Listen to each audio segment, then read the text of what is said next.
Dit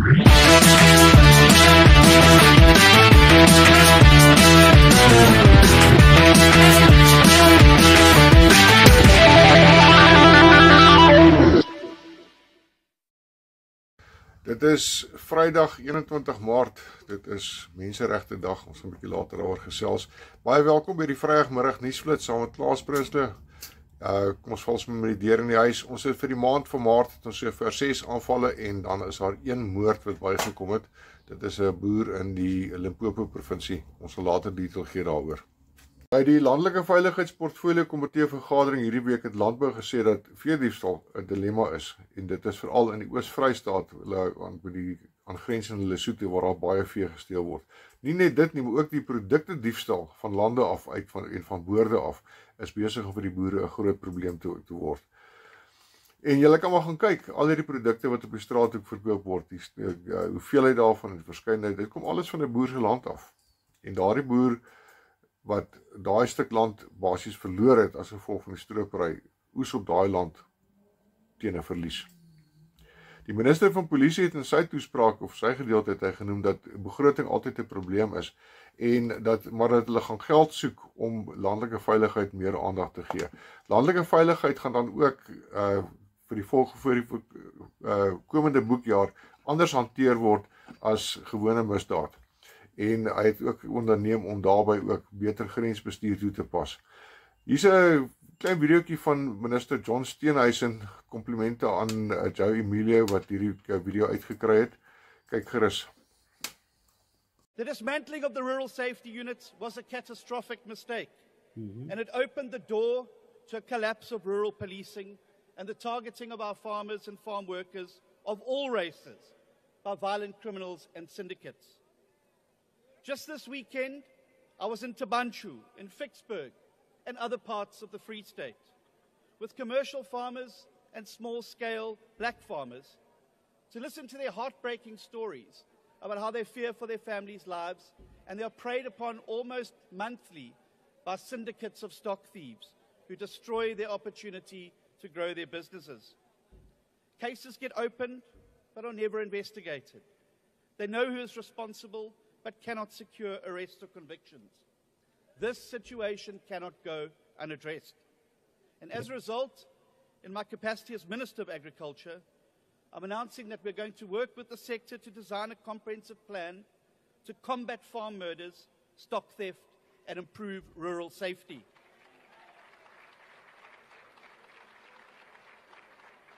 I look forward to collaborating with the Minister of Police and the entire Justice and Security cluster to bring an end to the scourge once and for all. Now, of course, hearing this from John is a great thing, although I'm a little bit cautious of believing every word because politicians in this country cannot be trusted. So I'll believe it when I see it. It is good to see that someone in government is finally talking about farm murders and saying that they're going to do something about it. I just find it curious, the timing of all this. Like now that Trump has cut funding from South Africa and has a refugee status for Afrikaners and farmers in South Africa, now all of a sudden you want to try and protect the farmers. It's also interesting to me that he's saying all this just after it was announced that John Steenhuisen is one of the people that are going to go to the US to talk to Donald Trump.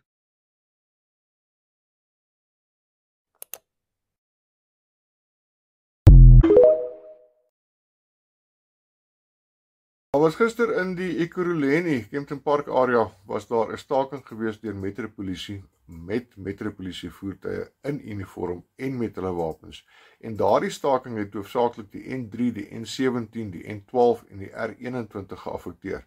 Nou, gaan dink vir jouself in, jy kan sien daar het ek rooi gekrap op die kaart, die R25 wat basies dan die een van die min weer is uit Gauteng uit of uit Johannesburg uit. So ons moet regtig begin kyk na ons veiligheid en wat se addisionele roetes is daar so. So ken jou omgewing as daar probleme kom in die middestad of in die stede dat jy weet waartoe om te gaan. Dan die datums, die 28ste Maart gaan voort en ons het probeer om dit uit te skuif na die 27ste April toe wat dalk 'n beter datum sou gewees het in terme van logistiek en goeders wat reëliks wat getref het word. Maar dit gaan nog steeds voort, draai jou swart hemp en ek wil graag 'n beroep doen op mense in groepe om na vorentoe te kom en leierskap te vat in die groepe te begin koördineer, sodat daar sukses in hierdie groepe is. Veral in die stedelike gebiede is daar 'n probleem, so kom ons trek die sokkies op, stoor die moue op en kom ons klim in. Die 18de April se beplanning is nog steeds aan die gang, dit gaan voort, maar dit kan dalk beïnvloed word deur die huidige veiligheidssituasie in die land wat bietjie, ek weet nie wat om te noem nie, maar daar is risiko's wat gaan kom in die volgende afsienbare tyd. 'n Bietjie ekonomiese nuus, goeie nuus vir die huiseienaars. Die repo rate is onveranderd gelos op 7.5% en dan ook die prima uitleenkoers bly konstant op 11%.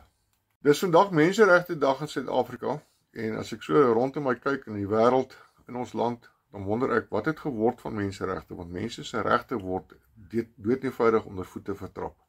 Dat daar nie langer van daar by die Voortrekker Monument het gesê, en ek haal aan, dikwels wanneer dinge skeefloop, blameer ons die perd. Ons sê die wêreld is onregverdig of ons vergelyk onsself met ander omstandighede as verskonings om ons eie gebrek aan beheer te regverdig.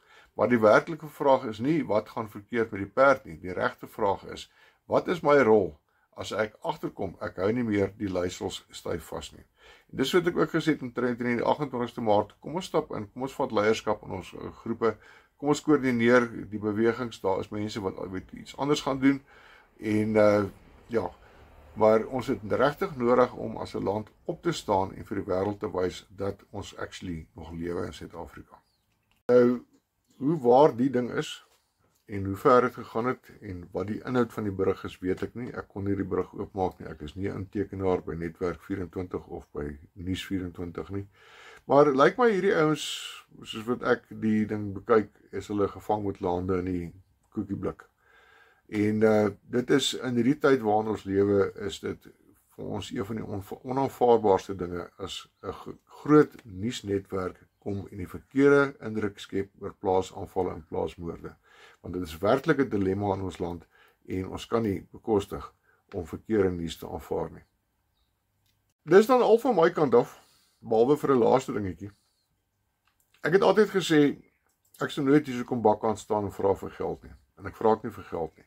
Maar ons het almal op hoofstroom media of ja, sosiale media het ons gesien hoe die foto's versprei word van Adrian Vos se huis wat totaal en al afgebrand het verlede naweek daarso by Western Area. So kom ons begin 'n bietjie help daarso. En ek wil voorstel, kom ons doen baksteen vir 'n boer.